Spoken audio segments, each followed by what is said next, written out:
trust is absolutely fundamental, which is why I think one of our core commandments is make trust sacred. I mean, the actual meaning of the word brand essentially is underpinned by this is a trust mark.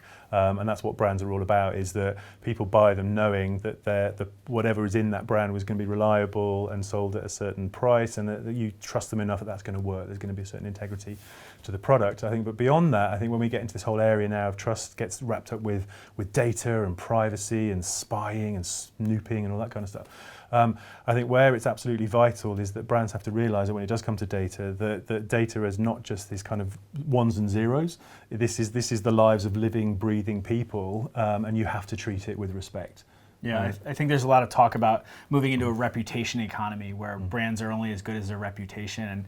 And what trust really does is it shortcuts that sort of path to a relationship with a consumer. If you have trust as a brand and if you're trustworthy as a brand, consumers don't have to do a lot of the snooping around and figuring out whether you're trustworthy. If you're kind of openly honest about how it is that you're doing your business, it takes some of the onus off the consumer and kind of shortcuts to that relationship where people know that they can trust you, they know that they can rely on you. You know, it's a mixture of expertise, reliability, of honesty and transparency, and some of the organizing principle stuff as well. But you know, it's really important now, and I think increasingly so, that consumers, they value trust, they want to see trustworthy brands, and they're actually willing to pay more for brands that they can trust. Because it simplifies their life, I think, particularly younger people. It's almost they want those shortcuts, that navigation, that sense of just make my life easier.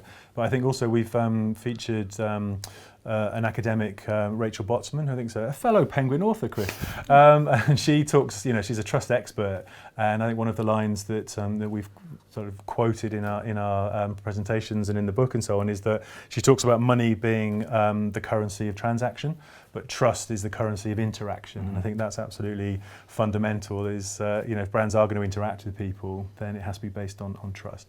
I think one of the areas that we sort of explore in the book in terms of what are brands doing to kind of prove their trustworthiness, but also sort of get over some of those hurdles that maybe consumers have around the cynicism around brands and you're just out for a fast buck and so on.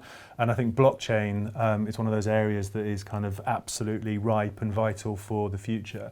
So one of the brands that has been playing around in that space recently is Starbucks. And they've done some really interesting things where, because blockchain is this public ledger that's available online, you can literally track, and this is what they've been trying to do, is say, right, this is where we source our coffee from. These beans are harvested here.